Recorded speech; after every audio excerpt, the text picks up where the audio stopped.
بسم اللہ الرحمن الرحیم. السلام علیکم. بیٹھک کی ایک نئی نشست کے ساتھ ہم حاضر ہیں اور ٹاپک ان سے معلوم کرتے ہیں کیا ہے.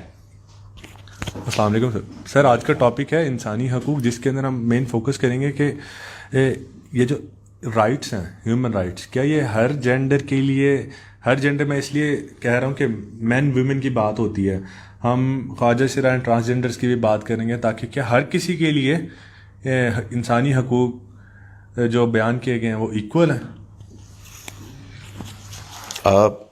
دیکھیں، جب کوئی انسان اس دنیا میں آتا ہے، انسان، تو اس کے وہی حقوق ہیں جو کسی دوسرے انسان کے ہیں. جینڈر تو بات کی بات ہے نا. یا آپ کو معلوم ہے کہ جب ماں کے پیٹ میں بچہ ہوتا ہے تو وہ 120 دن کے بعد اس میں روح پھونکی جاتی ہے. یہ تو ابھی آپ کی ٹیکنالوجی نے طے کیا ہے نا کہ یہ وہ لڑکا ہے یا لڑکی ہے. پہلے تو نہیں معلوم ہوتا تھا. اس کے بعد کسی صورت بھی آپ اس کو ایبارٹ نہیں کر سکتے سوائے اس کے کہ ماں کی جان خطرے میں ہے. تو اس سے صاف معلوم ہوتا ہے کہ انسانی جو ہے نا نفس، انسان، مرد ہو، عورت ہو یا کوئی اور ہو، ان سب کے برابر کے حقوق ہیں، سوائے اس کے کہ کسی موقع پر آپ نے کوئی ادارہ بنایا، کوئی ایڈمنسٹریٹو یونٹ ہے، جیسے خاندان ہے، تب اس میں ذمہ داریاں کچھ فرق ہو جاتی ہیں، جس کی وجہ سے آپ کو کچھ فرق محسوس ہوتا ہے. ورنہ جو بنیادی حقوق ہیں وہ ساروں کے بالکل یکساں ہیں. میں اس کو سوچ سمجھ کے کہہ رہا ہوں، بالکل برابر. مثلاً اللہ معاف کرے، کسی ایک شخص کو، مرد ہو یا عورت ہو یا ٹرانسجینڈرز ہوں، کوئی بھی ہوں، کوئی دوسرا شخص خدا نخواستہ قتل کر دیتا ہے، تو اس شخص نے، جس نے قتل کیا، اس کی سزا قتل ہے، یعنی وہ مارا جائے گا، سوائے اس کے کہ وہ خون بہا لینے کے تیار ہو جائے. اور اس کے بارے میں اگر یہ توبہ نہیں کرتا، اینی جینڈر، اس کی سزا جہنم میں ہمیشہ کے لیے، سوائے اس کے کہ وہ توبہ کرے. So it is absolutely clear. Sir ہم اسی کو تھوڑا سا، کبھی ہم نماز پڑھتے جاتے ہیں سر میں نے اپنی زندگی میں کبھی نہیں دیکھا کہ کوئی ٹرانسجینڈر میل آ کے نماز پڑھ رہا ہو. اور میں نے اپنی پوری زندگی میں کبھی ان کا اعلان نہیں سنا جنازے کا، کیونکہ وہ مرتے بھی تو ہوں گے، تو نہ ہی ان کو کامن قبرستان میں دفن کیا جاتا ہے. تو سر یہ تو پھر ایکول رائٹس کے تھوڑا سا ہٹ کے ہو گیا نا. بے شک ہم کہہ لیں کہ ابھی جو ریپرزنٹیٹیوز ہیں، تو سر وہ بھی انہوں نے بھی ان کو سائڈ کرایا ہوا. تو یار یہ تو سلمان، آپ کو کبھی مسجد میں خواتین نظر آتی ہیں؟ وہ بھی نہیں آتی. ہمارے یہاں تو ان کو بھی روک دیا گیا ہے. دیکھیں، میں آپ کو یہاں مسلمانوں کی نمائندگی کرنے کے لیے نہیں حاضر ہوا کہ جو مسلمان کر رہے ہیں وہ سب ٹھیک ہے. بھائی بہت کچھ غلط کر رہے ہیں وہ. اسلام میں کوئی فرق نہیں ہے. سچی بات ہے کہ آپ نے پوائنٹ آؤٹ کیا تو مجھے پہلی مرتبہ خیال آیا ان کو انوائٹ کرنا چاہیے، ان کی حوصلہ افزائی کرنی چاہیے. اور میں اپنے کم علمی کا اعتراف کرتا ہوں کہ مجھے نہیں معلوم تھا کہ ان کو قبرستان میں بھی، سر میں نے اپنی زندگی میں نہیں دیکھا. آئی ایم شیور کہ نماز جنازہ کیسے ہو سکتا ہے یار؟ اگر یہ ہے تو بہت ظلم ہے، بہت ظلم ہے. اور اگر اس کو کوئی انڈورس کر رہا ہے تو بالکل غلط اور ایک غیر اسلامی حرکت کر رہا ہے. سب انسان برابر ہیں. اگر کوئی شخص مسلمان ہے، مرد ہو یا عورت ہو یا ان دونوں کے علاوہ کوئی ہو، اس کی نماز جنازہ ہونی چاہیے، اس کا کفن، اس کا نہلانا، اور اس کو قبرستان میں، مسلمانوں کے قبرستان میں دفن کرنا چاہیے. یاد آ گئے؟ سر میں نے آپ سے یہ کوشچن پہلے بھی پوچھا ہوا ہے کہ اگر ہم کہتے ہیں کہ عورت اور مرد کے حقوق بالکل ایکول ہیں، تو پھر ہمارے یہاں پہ کانسٹیٹیوشن میں جیسے ہے کہ عورت کی گواہی آدھی ہے اور مرد کی پوری گواہی ہے، تو اس کو ذرا الیبوریٹ کر دیں. یہ دیکھیں، اگر ہمارے کانسٹیٹیوشن میں ہے تو یہ ایک فیمس اوپینین انٹرپریٹیشن کی وجہ سے ہے. میں اس کو کئی مرتبہ بیان کر چکا ہوں کہ قرآن مجید میں ایسی کوئی بات نہیں ہے.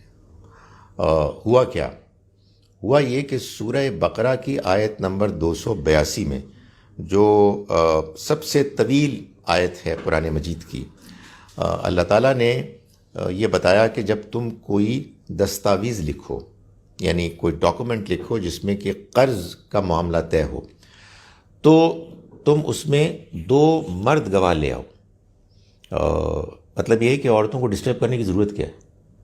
2 مرد گواہ لے آؤ، اس لیے کہ بھائی جب ڈاکومنٹ لکھی جائے گی، وہ عدالت میں پیش کی جائے گی، تو گواہ جائیں گے، عورتوں کو خواہ آپ وہاں کیوں دھکیل رہے ہیں گواہی کے لیے عدالت میں؟ کوئی 2 مرد نہیں ہے، یعنی کوئی ایسا پنڈ ہے جس میں سارے مرد گلی ڈنڈا کھیلنے کہیں گئے ہوئے ہیں اور 5 دن کے لیے ٹیسٹ میچ کھیل رہے ہیں، ایک ریئر امکان ہے۔ تو آپ پھر 1 مرد اور 2 عورتوں کو لیں۔ اگر بات یہاں رک جاتی تو میں کہتا یہ اللہ کا حکم ہے، ایسے ہی بس نہیں سمجھ میں آ رہا، نہ سمجھ میں آئے۔ اللہ تعالیٰ واضح فرما رہے ہیں اس لیے کہ اگر ایک بھول جائے تو دوسری یاد کرائے۔ اب اس کا مطلب کیا ہے؟ اس کا مطلب یہ کہ معاملہ کچھ ایسا ہے کہ جس میں بھولنے کا امکان ہے، فائنینشیل ڈیل ہے۔ اس زمانے میں خواتین فائنینشیل معاملات میں انوالو نہیں ہوتی تھیں، بھولنے کا امکان ہوتا تھا۔ یہ ایک سپورٹ سسٹم بنایا ہے۔ میں لوگوں کو، مردوں کو توجہ دلاتا ہوں کہ عورتوں کی جو میموری ہوتی ہے رشتوں میں، کبھی 2 خواتین سے بات کرتے ہوئے سنیں کہ اس کی پھپھی کی ساس کی فلاں، میرا تو دماغ آؤٹ ہو جاتا ہے، اور وہ بالکل مطمئن ہوتے ہیں کہ وہ ایک بہت ہی صحیح گفتگو کر رہے ہیں جو سمجھ میں آ رہی ہے۔ سو میں لوگوں کو کہتا ہوں کہ یار اگر مثال کے طور پر مجھ سے آپ باورچی خانے کی گواہی لیں تو میرے ساتھ 1 اور مرد نہیں 4 اور مرد کریں، وہ یاد ہی کچھ نہیں رہے گا۔ اس کا تعلق ہے آپ کے ایریا آف انٹرسٹ سے۔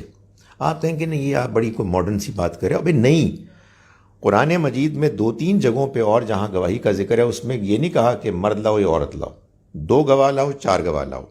اور ایک جگہ سورہ نور میں جہاں یہ بتایا ہے کہ مرد اپنی بیوی پر الزام تہمت لگاتا ہے تو وہ 4 مرتبہ قسم کھائے گا کہ وہ سچا ہے، اور 5ویں مرتبہ وہ کہے گا کہ اللہ کی لعنت ہو مجھ پر اگر میں جھوٹا ہوں۔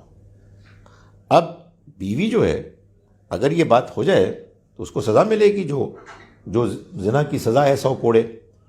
تو اللہ تعالیٰ فرماتے ہیں کہ وہ اپنے اوپر سے اس سزا کو ختم کروا سکتی ہے اگر وہ بھی 4 مرتبہ قسم کھائے کہ وہ جھوٹا ہے، اور 5ویں مرتبہ یہ کہے کہ اللہ کی لعنت ہو مجھ پر اگر وہ سچا ہے، اور اس کے نتیجے میں اس کی سزا ختم ہو جائے گی۔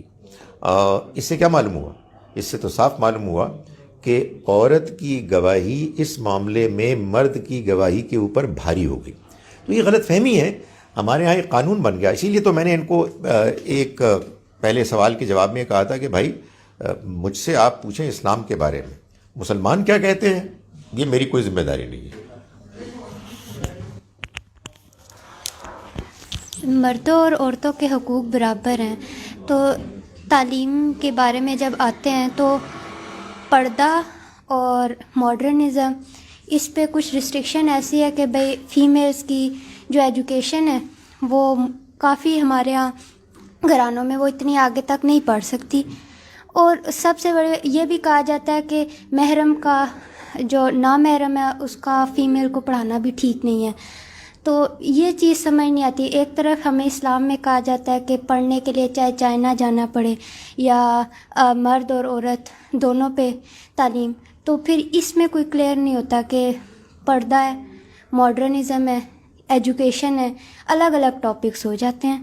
تو میرا نزدیک تو ان کے حوالے سے بھی گائیڈنس ہونی چاہیے۔ اس پہ تو الگ سے ایک بیٹھک ہونی چاہیے، یعنی خواتین کے معاملات کے بارے میں۔ لیکن اگین میں آپ کو وہ بات بتانے کا پابند ہوں جو کہ دین میں ہے اور مجھے جو سمجھ میں آئی ہے، ایسی کوئی بات ہی نہیں ہے۔ آپ کو معلوم ہے کہ نبی اکرم صلی اللہ علیہ وسلم معلم ہیں پوری امت کے، آپ مرد تھے، آپ نے سب کو تعلیم دی۔ احادیث سے معلوم ہوتا ہے خواتین کو الگ بھی آپ بتایا کرتے تھے۔ عید کے موقع پہ مثال کے طور پر آپ نے خواتین کے مجمع سے بات کی۔ یہ بیٹی ہمارے یہاں کیا ہوا ہے کہ دو ایکسٹریمز ہو گئی ہیں. ایک وہ لوگ ہیں کہ جو عورتوں اور مردوں کے اختلاط کے معاملے میں مادر پدر آزاد ہیں، جس سے کہ بہت سی برائیاں جنم لیتی ہیں. تو ظاہر ہے کہ اس سے روکا گیا ہے، ایک خاص حد ہے، اس میں ظاہر اختلاف بھی ہے، اس میں بحث بھی ہے.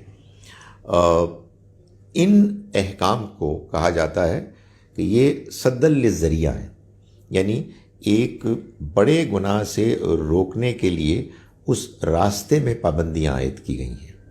لیکن ایک دوسری ایکسٹریم ہے، وہ ایکسٹریم وہ ہے کہ جس میں ان پابندیوں کو اتنا زیادہ بڑھا دیا گیا ہے کہ معلوم ہوتا ہے کہ کوئی انٹریکشن ہو ہی نہیں سکتا. یہ دین نہیں ہے، یہ کلچر ہے. دیکھو میں آپ کو ایک بڑی دلچسپ بات بتاؤں. اللہ نے یہ احکام میں نہیں کہتا، یہ ایٹیکیٹ بتائے ہیں کہ مرد عورت جب آپس میں انٹریکٹ کریں تو وہ کیسے آپریٹ کریں. یہ آداب ہیں جو سورہ نور میں بتائیں، سورہ نمبر 24 آیت نمبر 30 اور 31 میں. دونوں اپنی نگاہوں کو پاک رکھیں، دونوں اپنی شرمگاہوں کی حفاظت کریں. خواتین کو ذرا زینت کے معاملے میں زیادہ بات فالو کرنے کے لیے کہا گیا. اب یہ بات کہہ دی اللہ تعالیٰ نے، لوگوں نے جو بات سمجھ میں آئی اس پر عمل کرنا شروع کر دیا. بعض لوگوں نے اتنی سختی کی کہ معلوم ہوا کہ وہ آپس میں مل ہی نہیں رہے، ایک دوسرے گھروں میں ہی جا رہے ہیں. اللہ تعالیٰ نے کہہ دیا تو اب کیا ہو سکتا ہے. یہ مزاج ہوتے ہیں، یہ طبیعتیں ہوتی ہیں. کچھ لوگ ہوتے ہیں اپنے مزاج کے لحاظ سے بڑے ریلیکسڈ، نرم، احکام کو نرم بنانے والے، اور کچھ سخت، انتہائی سخت بنانے والے. تو اب جناب وہ انہوں نے جانا چھوڑ دیا. تو اللہ تعالیٰ کو آخر میں سورہ نور کے آیت آپ کہے 49، 48، 49 سے 52 میں کہیں یہ بتانا پڑا باقاعدہ اسپیسیفائی کر کے، کوئی حرج نہیں ہے اگر تم اپنے باپوں کے یہاں جاؤ، ماؤں کے جاؤ، خالاؤں کے یہاں جاؤ، ماموں کے یہاں جاؤ، چچاؤں کے یہاں جاؤ، پھپھوؤں کے یہاں جاؤ، دوستوں کے یہاں جاؤ، کوئی حرج نہیں ہے. چاہے تم الگ الگ کھاؤ، چاہے مل کر کھاؤ. یعنی جب آپ نے اس بنیادی آداب کو سمجھ لیا، اس کے بعد اللہ تعالیٰ رکاوٹ نہیں کھڑی کرنا چاہتا. بھائی آپس کی بات ہے.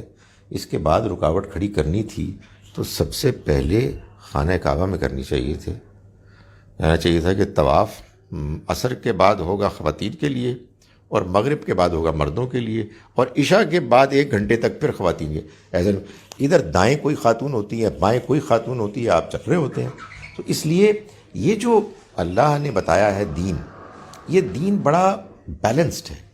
اس میں اس بیلنس کو اگر آپ خراب کریں گے ایک وجہ سے، ایک ایکسٹریم سے دوسری ایکسٹریم سے، تو اس کا وہ جو ہے نا ایک حسن کہ آپ دنیا میں اپنے کام کاج بھی کر رہے ہیں اور آپ کے یہاں پاکیزگی بھی پائی جا رہی ہے، یہ دونوں چیزیں آ جائیں گی. اور میں آپ کو ایک بات بتاؤں، جب آپ ضرورت سے زیادہ ریلیکسڈ ہوتے ہیں تب خرابی پیدا ہوتی ہے، جب آپ ضرورت سے زیادہ سخت ہوتے ہیں تب بھی خرابی پیدا ہوتی ہے. بنا اچانک آپ کو میں نے دیکھ لیا تو سوال پہلے سے پیدا کر دیا کرنا. تو سر وہ سیدہ عائشہ رضی اللہ تعالیٰ عنہ کے بارے میں، یا آقا کریم کے وصال کے بعد وہ قبر انور پہ جاتی رہیں، پھر سیدنا صدیق اکبر کے وصال کے بعد بھی وہ جاتی رہیں، لیکن جب سیدنا عمر فاروق کے وصال کے بعد وہ بھی وہاں پہ مدفون تھے تو پھر وہ پردہ کر کے جاتی تھیں. تو پھر وہ غیر محرم والی چیز، کیونکہ سیدنا صدیق اکبر ان کے والد تھے، تو پھر وہ چیز نہیں تھی پردے والی. لیکن جیسے سیدنا عمر فاروق وہاں پہ مدفون ہو گئے تو پھر وہ پردہ کر کے وہاں پہ جاتی تھی. تو مطلب پردے کا ہے کام آ گیا وہاں پہ جہاں پہ غیر محرم. Sir let me add one thing, پردہ کہاں تک اور کتنا یہ بھی بتا دیجیے گا. تو پھر ہم اپنا عنوان بدل لیتے ہیں اپنے ٹاپک کا. لیکن گزارش یہ ہے کہ ہمیں دین جو ملا ہے نا، وہ ملا ہے قرآن میں، اور پھر اس کے بعد ملا ہے سنت میں. یہ دونوں بالکل محفوظ ہیں. احادیث سر آنکھوں پر، لیکن یہ انسانوں نے اپنے اپنے طور پر جمع کر کے آگے پہنچائی ہیں. اس میں انسانی اوپینینز بھی آ گئی ہیں اور انسانی غلطیاں بھی آ گئی ہیں. ابھی آپ میری یہ گفتگو سن رہے ہیں نا, میں آپ کو یقین دلاتا ہوں کہ جب آپ میری یہ گفتگو باہر جا کے سنائیں گے, اگر آپ نے 60% میری بات سنا دی تو میں بہت خوش ہوں گا. کمال ہو گیا. انسان کی اپنی اوپینینز آ جاتی ہیں. اب یہ بات حضرت عائشہ رضی اللہ عنہا سے پوچھنے کی ہے کہ یہ آپ نے کیوں کیا تھا. قرآن میں تو ایسے لکھا ہوا ہے, اور میں نے آپ کو بتایا کہ طواف میں تو ایسے ہوتا ہے, آس پاس لوگ ہوتے ہیں, مرد ہوتے ہیں. اس لیے اس ساری چیز کو آپ ایک اس دین کے تناظر میں دیکھیں. یہ بالکل ممکن ہے اگر یہ بات صحیح ہے کہ انہوں نے اپنے طور پر کوئی ایک احتیاط کا ذاتی ایک فیصلہ کیا تھا. بہت اچھی بات ہے, احتیاط میں تو کوئی بھی حرج نہیں ہے, لیکن دین جو ہے نا وہ بڑا کلیئرلی ڈسکرائب ہوا ہے. کبھی میں حدیث پہ مزید بات کروں تو مجھے ایک بڑی اچھی اسٹیٹمنٹ ابھی پچھلے دنوں سننے کو ملی کہ جیسے ہمارے بزرگ کہا کرتے تھے نا حدیث کو سناتے ہوئے, او کما قالا, یا پھر جیسے حضور نے فرمایا, کیونکہ کوئی یقینی بات تو نہیں ہے کہ آپ نے یہی فرمایا. تو کسی نے کہا کہ یہ بھی ساتھ لکھ دینا چاہیے کہ یہ وہ باتیں ہیں جن کی ذمہ داری نبی صلی اللہ علیہ وسلم پر نہیں ہے. یعنی آپ نے یہ نہیں کہا کہ میری یہ بات بتاؤ, لوگوں نے اپنے طور پر بتائی اور بڑی اچھی بات ہے, لیکن ہمیں احتیاط کرنی ہے کہ ایک بات قرآن میں بیان ہوئی ہے, ایک بات ہمیں سنت سے نظر آ رہی ہے, اور ہم کوئی ایک سٹیٹمنٹ کے جو معلوم نہیں اصل سٹیٹمنٹ کیا ہے, معلوم نہیں کیا واقعہ تھا اس وقت, کیا صورتحال تھی, اس کو ہر چیز پر غالب کر دیں. اسی سے ابھی جو میں نے گزارش کی نا وہ سختی پیدا ہوتی ہے, جس کے بعد بیلنس خراب ہو جاتا ہے. آپ نے کرنا. سر دوبارہ ٹاپک سے ہی کوشچن تھا کہ جب ہم خواجہ سرا کی بات کر رہے تھے سر, یہاں پہ تو مطلب عورتوں کو بھی جائیداد میں حصہ لینے کے لیے یا تو اسٹرگل کرنی پڑتی ہے یا کچھ, تو سر اگر خدا نہ خواستہ دیکھیں وہ بھی اللہ کی مخلوق ہیں, اگر وہ کسی گھر پیدا ہو جائے, ہم نے کبھی نہیں سنا کہ کسی بھی پلیٹ فارم سے کہ ان کا حصے کی ریشو کیا ہوگی, جس طرح ایک 1/2 یا 1/4 کچھ اس طرح. سر ان کے لیے کوئی احکامات نہیں ہے. سر اسی میں تھوڑا سا ایڈ کریں سر, تھوڑا سا قرآن کا حوالہ دے دیں کہ ان کے حقوق کس طرح سے بیان کیے ہوئے ہیں, کیونکہ عورت کے حقوق بھی بیان مطلب میری نالج میں ہیں, مرد کے حقوق بھی ہیں, تو ان کے حقوق کلیریفائی نہیں ہوئے. اگر جائیداد کا معاملہ ہے تو عورت کا بھی ہمیں پتہ ہے یہ حصہ ہے, مرد کا بھی پتہ ہے, تو ان کے حقوق کس طرح سے بتائے ہوئے ہیں. دیکھیں ایک بات سمجھنے اچھی طرح سے کہ ایسا نہیں ہے کہ قرآن مجید میں اللہ تعالیٰ نے مستقبل میں آنے والے ہر امکان کی ہر تفصیل کو بیان کیا ہے. نہیں, ایسا نہیں ہے. اگر ایسا ہوتا تو قرآن مجید لائبریریز پر مشتمل ہوتا. قرآن مجید میں اللہ تعالیٰ نے بنیادی اصول بیان کیے ہیں اور اس کے بعد آپ کی عقل پر چھوڑ دیا ہے کہ آپ اپنے حالات میں جو فیصلہ کر سکتے ہیں دیانتداری سے وہ کریں. ہم اس وقت جدید ٹیکنالوجی استعمال کر رہے ہیں اور اس میں میری تصویر جا رہی ہے, آپ لوگوں کی بھی آوازیں آ رہی ہیں. قرآن نے اس کو بیان نہیں کیا کہ یہ کرنا چاہیے نہیں کرنا چاہیے, یہ کرنا اچھا ہے کہ برا ہے, اس لیے کہ اللہ نے ہم کو عقل دے دی. آپ کو معلوم ہے کہ آج سے کوئی 100 سال پہلے کیا یار, آج سے کوئی 20-25 سال پہلے ہی اکثر لوگ علماء یہ کہتے تھے کہ ناجائز ہے, اس میں تصویر آتی ہے. پھر اس کے بعد انہوں نے بڑی محنت کر کے بتایا نہیں یہ تصویر وہ تصویر نہیں ہے. تو اب یہ کیا ہے, یہ سب اجتہاد ہے. تو گزارش یہ ہے کہ آپ کو جو نئے مسائل ہیں ان پر اجتہاد کرنا ہے. اس معاملے میں یہ جو انہوں نے سوال کیا سلمان نے, گزارش یہ ہے کہ یہ اجتہاد کرنا ہوگا کہ ایک پرٹیکولر صاحب یا صاحبہ جن کو خواجہ سر نہیں, وہ ہمارے ہاں دیکھیں, ہمارے ہاں تو اس کو لیجسلیٹ کر دیا گیا. یہ سائنٹیفکلی آپ کو پہلے میڈیکل چیک اپ کے ساتھ آپ طے کریں گے.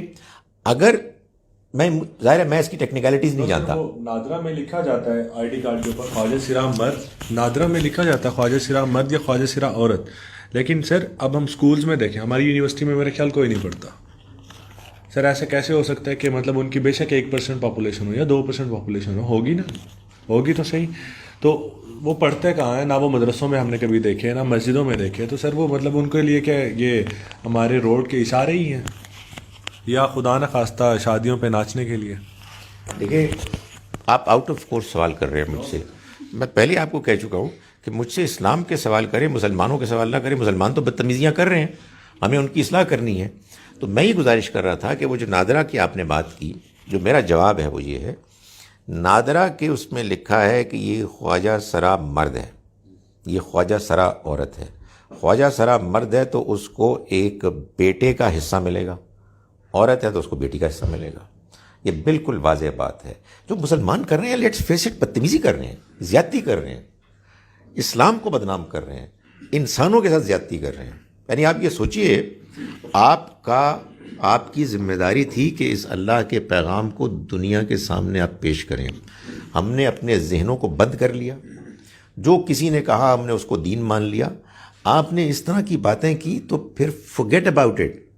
آپ کسی کے سامنے دین کا نام بھی نہیں لے سکیں گے. یار یہ اتنے دقیانوسی لوگ ہیں، ایک انسان کے بارے میں یہ اتنی گری ہوئی اوپینین رکھتے ہیں. سو میرا یہ خیال ہے کہ یہ بات واضح کرنے والی ہے کہ خواجہ سرا مکمل انسان ہے.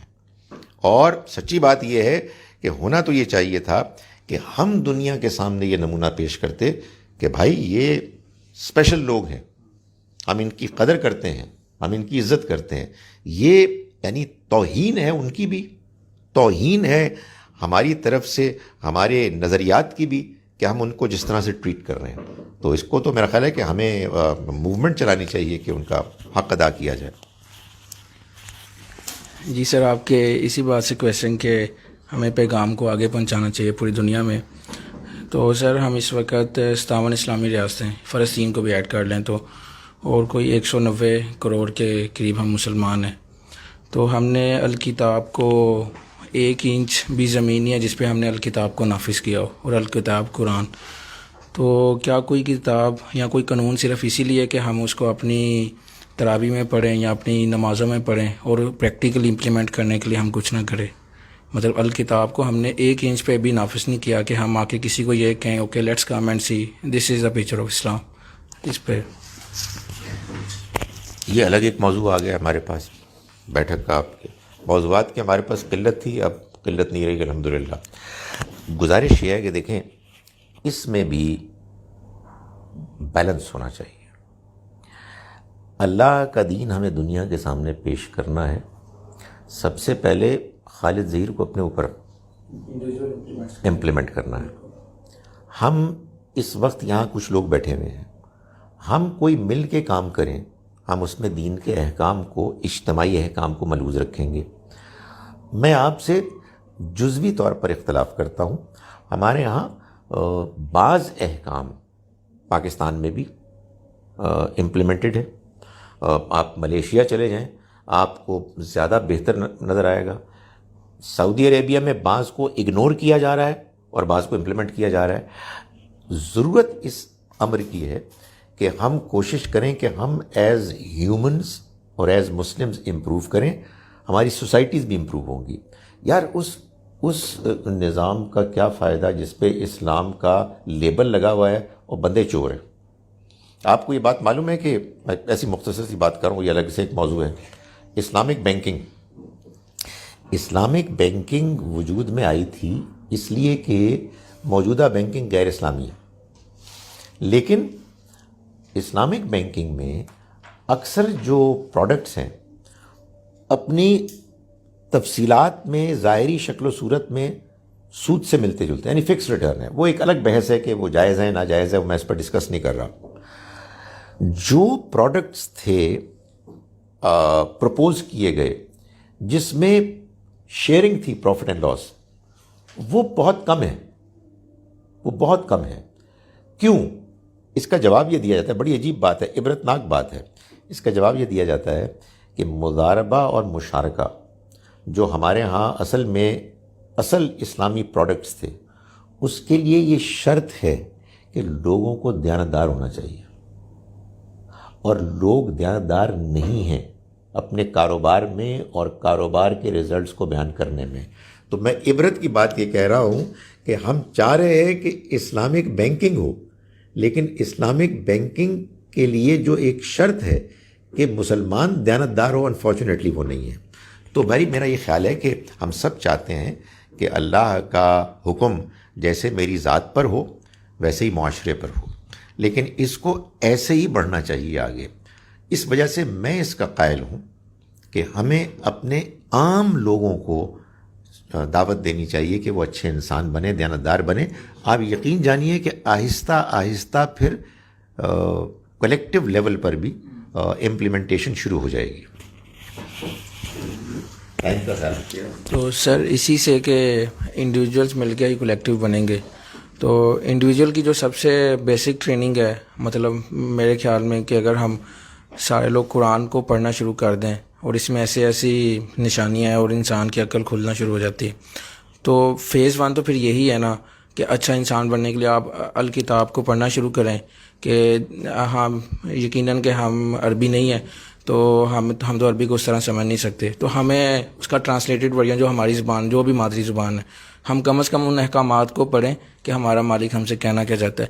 تو جب ہم نچلے لیول پہ جو آپ بھی بات کر رہے تھے کہ اپنے لوکل لیول پہ اگر ہم الکتاب کے لیے کوشش کریں، اس کے احکام سارے سبھی کو انڈیویجول، پہلے میں اپنی ذات پہ امپلیمنٹ کروں، سلمان بھائی اپنے پہ، اور انڈیویجولس مل کے کلیکٹیو بنیں، تو اوبیسلی پھر کمیونٹی میں چینج آئے. یہ تو بہت ہی آپ نے صحیح بات کی. میں آپ کو یہ بتاؤں کہ جیسے ہم لوگ بیٹھے ہوئے ہیں نا، ایسے گروپس بنے جو قرآن کو پڑھیں اور ڈسکس کریں. حیرت انگیز کتاب ہے یہ. آپ نے کہا نا نشانیاں، وہ نشانیاں تو بہت ہیں، لیکن جو سب سے بڑا کام کرتا ہے نا قرآن، وہ مجھ کو بدلتا ہے. سب سے بڑی بات یہ ہے کہ آپ جب قرآن کھولتے ہیں آپ کو ایک احساس ہوتا ہے، 2-3 چیزوں کا احساس ہوتا ہے.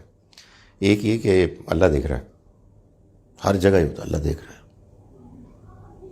میرے دلوں کے بھیدوں سے بھی واقف ہے. مطلب یہ بہت، یار اگر اس کے بعد چینج نہ آئے، بڑی افسوس کی بات. اس کے بعد میں چوریاں کرنی شروع کر دوں اور اپنی چوریوں کو چھپاؤں. دوسری چیز، موت آنے والی ہے اور قیامت آنے والی ہے، جہاں کوئی کسی کی مدد نہیں کر سکے گا. مجھے آپ مجھے بتائیں کہ اس کتاب کو، یہ آپ نے کہا نا 190 کروڑ انسان مانتے ہیں، یار ان کو تو ایسا معاشرہ قائم کرنا چاہیے کہ لوگ دیکھیں کہ یار دیانت یہ ہوتی ہے. ہم سب سے گرے ہوئے اور پست ہیں. اس کی وجہ یہ وہی بات ہے، آپ صحیح کہہ رہے ہیں، ہم قرآن کو نہیں پڑھتے، نہیں سمجھتے. تو جب نہیں سمجھتے تو یہی ہوگا کہ اس کو چومتے ہیں، اور یہ بتا دیا گیا کہ اس کو پڑھیں گے بہت ثواب ہوگا انشاءاللہ. لیکن وہ کہہ رہا ہے، کوئی دلچسپی نہیں. وہ مجھ سے پوچھیں، میں مولوی آدمی ہوں، میں آپ کو بتاؤں گا کہ دین کیا کہتا ہے. باقی قرآن مجید کو پڑھنے کی کیا ضرورت ہے. تو یہ ایک المیہ ہے. کیوں جی، کوئی ایک آخری سوال ہے آپ کے پاس؟ یہ چلیے آپ کا سیکنڈ لاسٹ ہے، وہ لاسٹ. ٹھیک سر. اکثر کہا جاتا ہے کہ شریعت میں یہ بیان ہے، شریعت میں یہ بیان کیا گیا. سر واٹ از شریعت؟ یہ نیا ٹاپک آ گیا، آپ نوٹ کرو یار اس کو. دیکھو یہ بڑا اچھا سوال ہے، لیکن یہ پورا ٹاپک ہے. شریعت دین کا ایک حصہ ہے. ایسے ہی مجھے فرینکلی بتانے دیں، 10% ہے دین. اگر 100 ہے نا، 10 از شریعہ، 90 کیا ہے؟ حکمہ، یعنی اخلاقیات اور ایمانیات. یہ جو ہم کہہ رہے تھے، سچ بولنا ہے، دوسرے کی مدد کرنی ہے، یہ اخلاقیات. اس اخلاقیات میں بعض سوالات ہیں کہ جن کو ہم خود سے طے نہیں کر سکتے. ابھی دیکھیں مسئلہ کوئی آیا تھا اسلامک بینکنگ کا، سود کا. ربا حرام ہے، یہ شریعت ہے. جھوٹ نہیں بولنا، یہ شریعت نہیں ہے، یہ اخلاقیات ہے. اس کو اللہ نے یاد کرایا ہے، یہ آپ پہلے سے جانتے ہیں. لیکن کاروبار میں آپ نے جھوٹ نہیں بولنا، کاروبار میں آپ نے معاہدوں کی پابندی کرنی، یہ سب اخلاقیات ہے، یہ حکمت ہے. کاروبار میں بعض اوقات میں آپ کو قرض دیتا ہوں اور یہ کہتا ہوں کہ لازماً آپ نے مجھے میرے اصل سے زیادہ دینا ہے، اس پہ بحث ہے. عام کسی آدمی کے پاس جائیں گے نا، جس کے پاس اللہ کی وحی نہیں کا علم نہیں ہے، وہ کہے گا ٹھیک ہی ہے. تو اللہ تعالیٰ نے اس میں اپنا فیصلہ سنایا، نہیں یہ غلط ہے، یہ ہے شریعت. تو اسی لیے میں کہتا ہوں 10% بھی میں نے زیادہ بتایا. مگر ہوا کیا، اس شریعت کو سمجھا علماء نے, سمجھنا چاہیے تھا, ان کی ذمہ داری تھی, ان کی مہربانی, انہوں نے سمجھا, بڑے بڑے علماء نے سمجھا, انہوں نے سمجھ کے اپنے شاگردوں کو سمجھایا, انہوں نے اصول بتائے, انہوں نے وہ فیصلے کیے جو ابھی میں آپ کو بتا رہا تھا, اس کو ہم کہتے ہیں کہ یہ آپ کو جب نئے نئے مسائل آئیں گے تو آپ کو اجتہاد کرنا ہوگا, تو انہوں نے اجتہاد کیا, لوگوں نے ان کو بھی شریعت بنا لیا. وہ کیا ہے, وہ فقہ ہے. فقہ انڈرسٹینڈنگ ہے. فقہیں بہت سی ہوں گی, یعنی شافعی ہوگی, مالکی ہوگی, حنفی ہوگی, حنبلی ہوگی, وغیرہ وغیرہ. وہ فقہ ہے. شریعت خدا کا حکم ہے, جو قرآن میں ہے, جو سنت میں ہے. آخری سوال, لیکن یہ الگ سے ٹاپک ہے. ہم جیسے اسٹوڈنٹس ہیں, ہمیں صرف قرآن پڑھنا آتا ہے. جب ہم نے تفسیر پڑھنی ہے, سمجھنا ہے, تو ہمیں کہا جاتا ہے نہیں یہ شیعہ کا لکھی ہے, یہ سنی کی لکھی ہے, یہ دیوبندی کی لکھی ہے. ہمیں کیا پتہ چلے گا ہم نے کون سی لینی ہے؟ اب ہم نے سمجھنا ہے. ہم بالکل جیسے بچے کو پہلی کلاس میں چھوڑ کے آ جاؤ, ہمیں نہیں پتہ ہم نے کون سے راستے. کوئی کہتا ہے نہیں اس کو نہیں فالو کرنا ہے, اس مولوی کے پاس نہیں جانا, یہ تمہیں دین کا یہ بتا دے گا. ہم کس طرف جائیں؟ ایک اور ٹاپک بیٹھک کے لیے. دیکھیں بیٹی, آپ مجھ سے میری ہر بات سے اختلاف کر سکتی ہیں, مگر میں آپ کو ایک ایکسٹریم بات کہہ رہا ہوں. جو یہ بات کہتا ہے نا کہ اس کو نہیں سننا, آپ میری طرف سے سن لیں کہ اس کو نہیں سننا. جو یہ بات کہتا ہے, کیوں بھائی آپ کو وہی آئی ہے؟ یہ تو پیغمبر ہی کہہ سکتے تھے کہ بھائی مجھ پہ وہی آئی ہے, تم نے کسی اور کو نہیں سننا. بھائی آپ نے بھی کسی سے پڑھا ہے, انہوں نے بھی کسی سے پڑھا ہے, یہ آپ بھلا مجھے کیوں کہہ رہے ہیں؟ نمبر 1. اور میں نے اس لیے اس کو ایک ٹاپک لکھوایا ہے, یہ بڑی امپورٹنٹ چیز ہے. میں آپ کو یقین دلاؤں, ہم کم جانتے ہیں, ہم طالب علم ہیں, لیکن اس کو میں مثالوں سے بعض اوقات ہم ڈسکس کر لیں گے. ایک مسئلہ ہے, اس میں آپ نے ایک تفسیر پڑھی, آپ قرآن کو پڑھیں پھر تفسیر پڑھیں. آپ یہ تو نہیں کہیں گے کہ یہ تفسیر غلط ہے, مگر آپ کہیں گے کہ یہ کچھ مجھے سمجھ میں نہیں آ رہی, کچھ کھٹک رہی ہے. یہ حس یہ آپ کو اللہ نے دی ہے. تو یہی تو وہ بات ہے جو بھی یہ کہہ رہے تھے کہ ہمیں قرآن پڑھنا ہے, یہی تو علم ہے.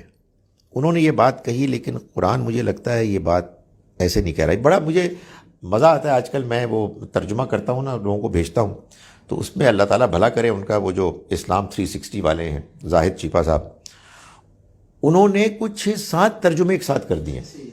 اچھا میں کبھی کیا کرتا ہوں, کبھی میں کہتا ہوں یار یہ مولانا تقی عثمانی کا بہت زبردست ترجمہ ہے, کبھی مولانا امین حسن اصلاحی کا ترجمہ دیکھتا ہوں, کبھی مولانا مودودی, تو مختلف ترجمے. اور آپ یقین جانیں کہ کبھی مجھے لگتا ہے کہ تقی عثمانی صاحب نے جو کہا بالکل ٹھیک کہا ہے, اور کبھی مجھے لگتا ہے مولانا اصلاحی بالکل ٹھیک کہہ رہے ہیں. آج ہی مجھے ایسے ہی محسوس ہو رہا تھا. یہ حس مجھے اللہ نے دی ہے. میں ضد نہیں کروں گا, لیکن میں اپنی عقل کو استعمال کر کے, اپنے ذہن کو کھلا رکھ کے, دیانتداری سے جب میں دیکھوں گا ترجموں کو, تو انشاءاللہ میرے علم میں اللہ تعالیٰ اضافہ بھی کرے گا, اور ہم ایک کمپیریٹیو اسٹڈی بھی کریں گے. اس لیے کہ ان میں سے کوئی بھی پیغمبر نہیں ہے, یہ سب دین کے عالم ہیں, طالب علم ہیں, ہم کو اپنی اپنی انڈرسٹینڈنگ سنا رہے ہیں یا سمجھا رہے ہیں, اور ہم بھی ان سب سے سیکھیں گے, ان سب کا احترام کریں گے. لیکن یہ سارے ٹاپکس, آج تو مزہ آ گیا جناب, ہمارے پاس بہت سارے ٹاپکس آ گئے, اس کی ہمیں کچھ کمی محسوس ہو رہی تھی. انشاءاللہ نیکسٹ بیٹھک تک السلام علیکم ورحمۃ اللہ وبرکاتہ.